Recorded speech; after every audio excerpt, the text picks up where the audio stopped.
Bonjour et bienvenue. On va continuer les arcanes majeurs avec aujourd'hui l'arcane de la mort et de la tempérance.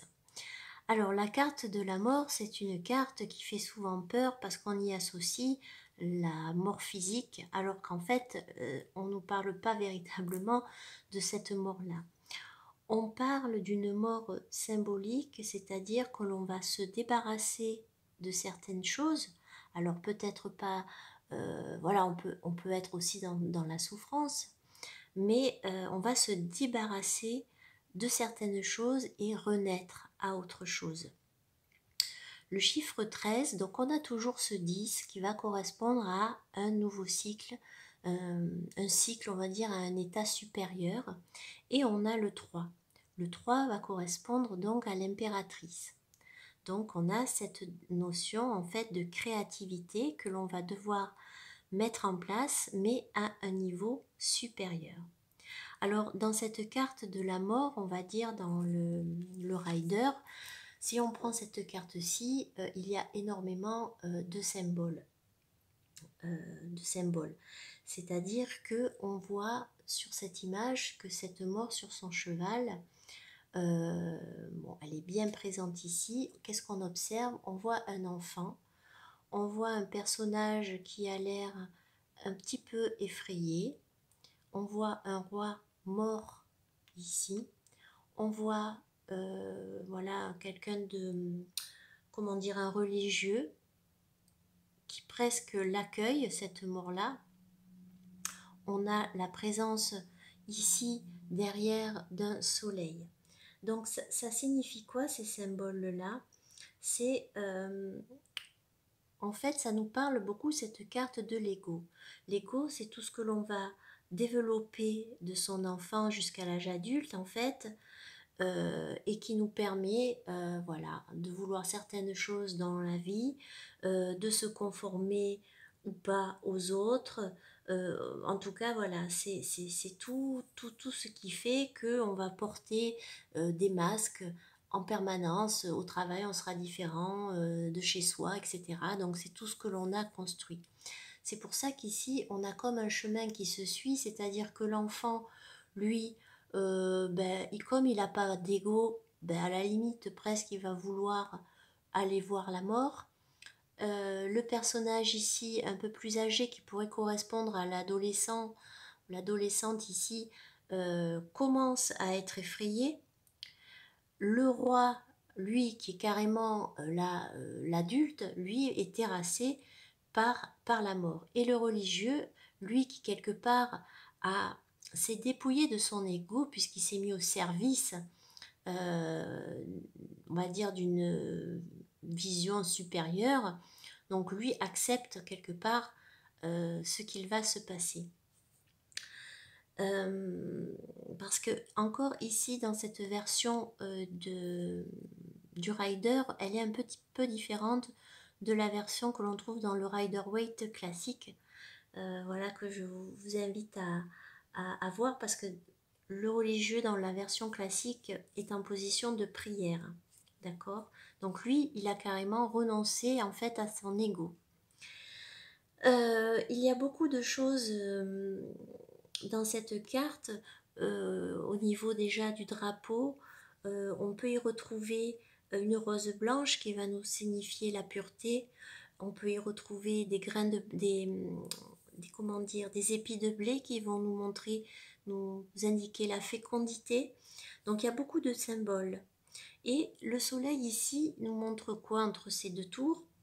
Eh bien justement que on va arriver à se libérer de ça. Mais pour s'en libérer, il va falloir faire le deuil ou voilà, faire le deuil de quelque chose. D'accord? Donc quand on a cet arcane de la mort, on est dans un changement, mais un grand changement. On est dans un nouveau cycle qui va commencer. Bien évidemment, tout nouveau cycle va indiquer la fin de quelque chose. Donc il y a aussi cette notion de deuil. D'ailleurs, on la retrouve dans les deux illustrations, on va dire, plus modernes. Ici, une carte qui nous montre une grand-mère et sa petite-fille, peut-être, enfin moi c'est comme ça que je l'interprète, et peut-être ici que c'est sa maman, qui n'est plus là, mais qui est là toujours, puisqu'elle est sous cette forme-là.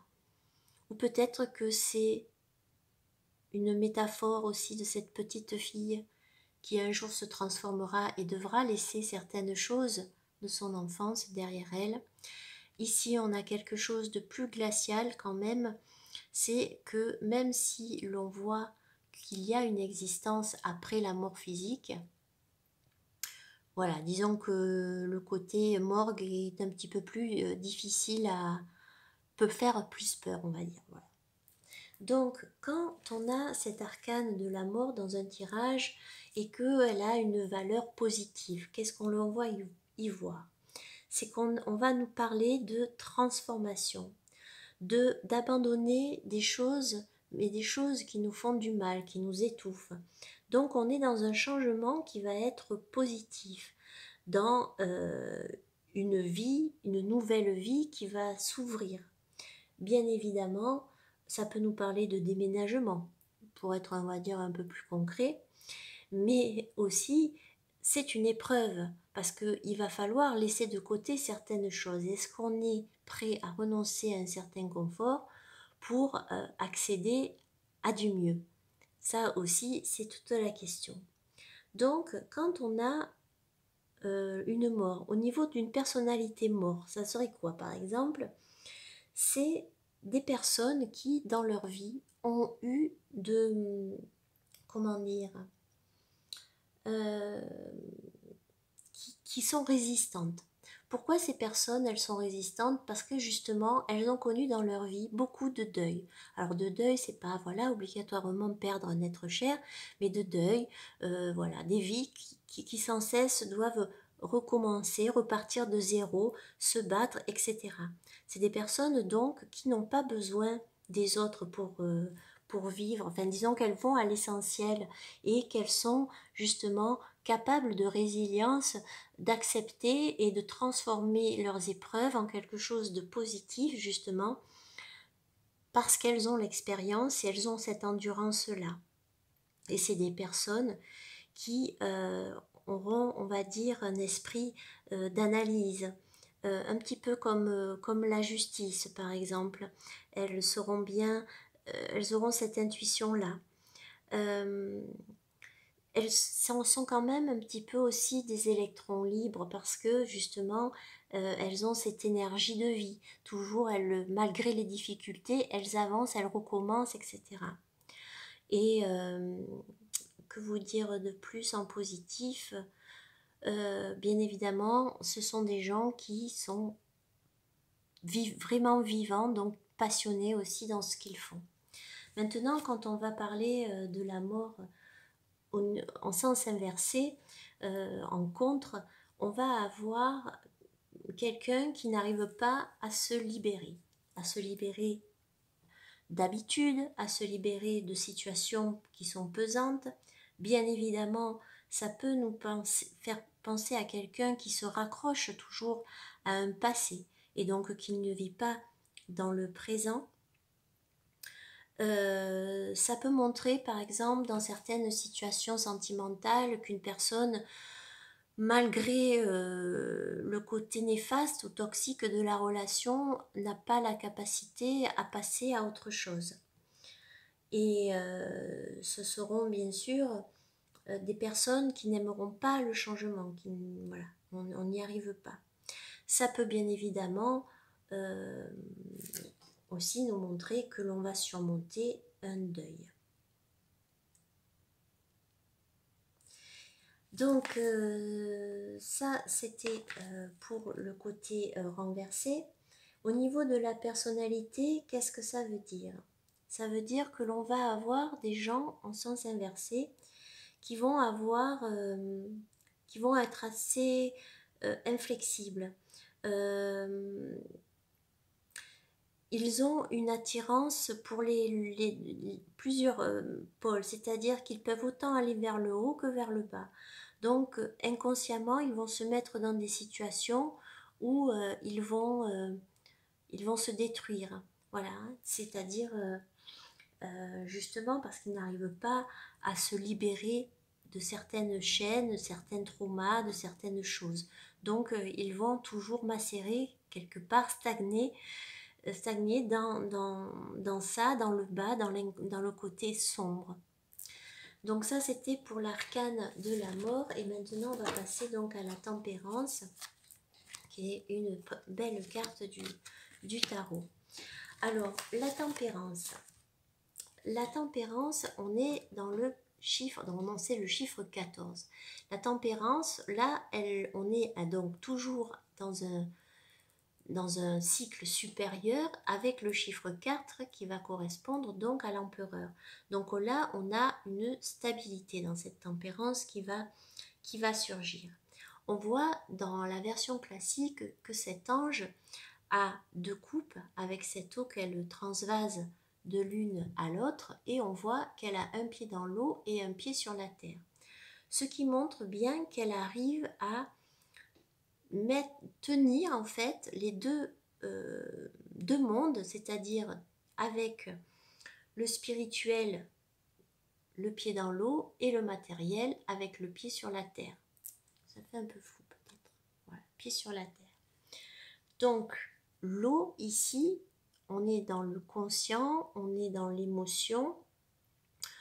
On a aussi la représentation de lys, et les lys sont symboles un petit peu de messagers des dieux. Donc il y a un lien entre les dieux et Dieu, enfin en tout cas, et les hommes, entre un monde supérieur et les hommes.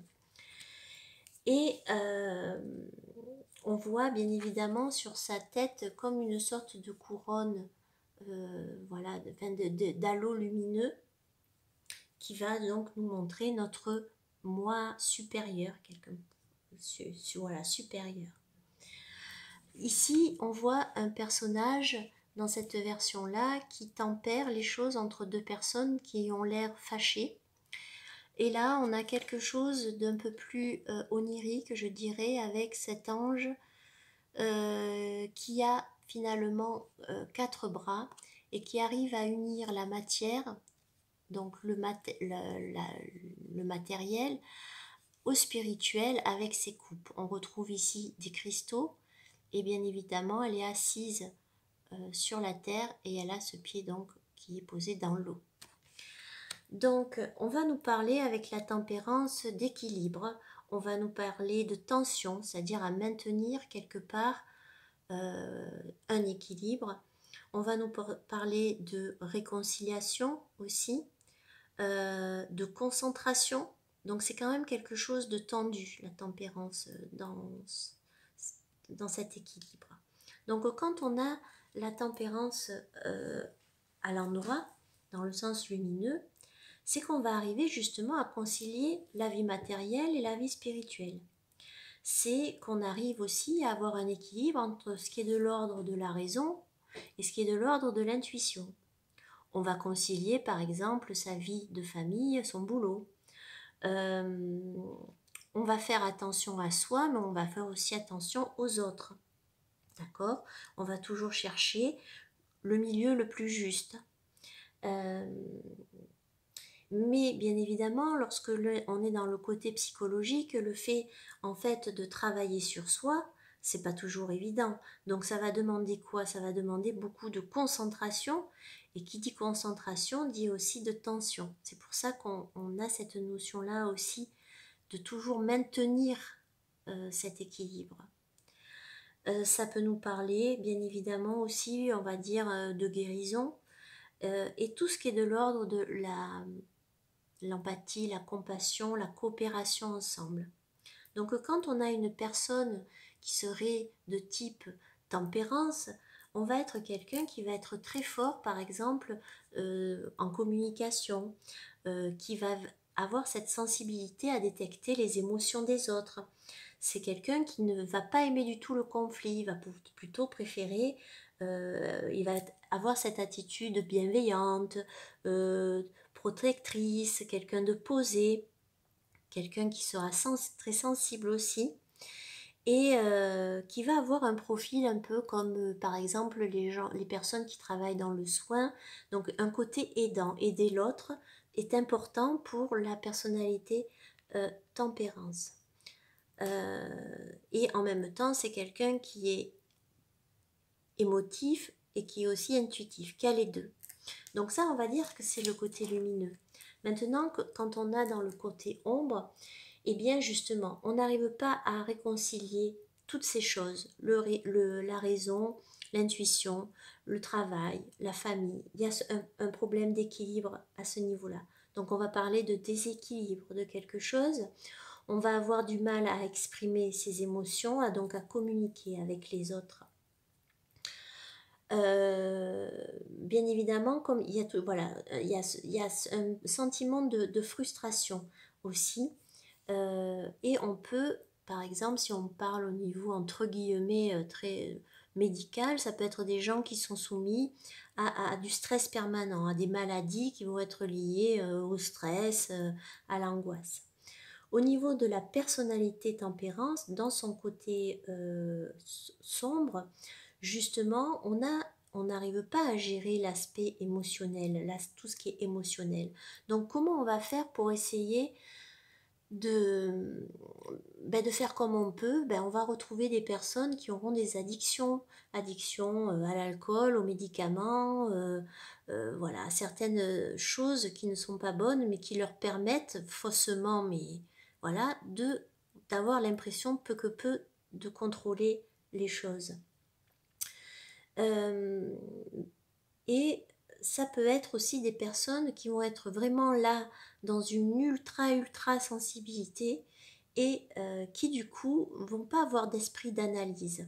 Ils vont prendre tout pour eux et ils n'arriveront pas en fait à faire la différence entre l'émotionnel et les faits. Donc c'est des gens qui peuvent par exemple prendre tout pour eux, qui auront du mal à prendre du recul. Et qu'est-ce que je peux vous dire encore? Voilà, en gros, voilà, ce sont des personnes qui auront justement des palliatifs, on va dire, qui ne leur serviront pas, hein, parce que bon, quand on est addict, quand on est alcoolique ou autre, on pense faire quelque chose pour apaiser les tensions, mais finalement ça ne nous guérit sûrement pas. Donc voilà, écoutez, je vous dis à bientôt pour la suite des arcanes. J'espère que ça vous a plu. Merci, au revoir.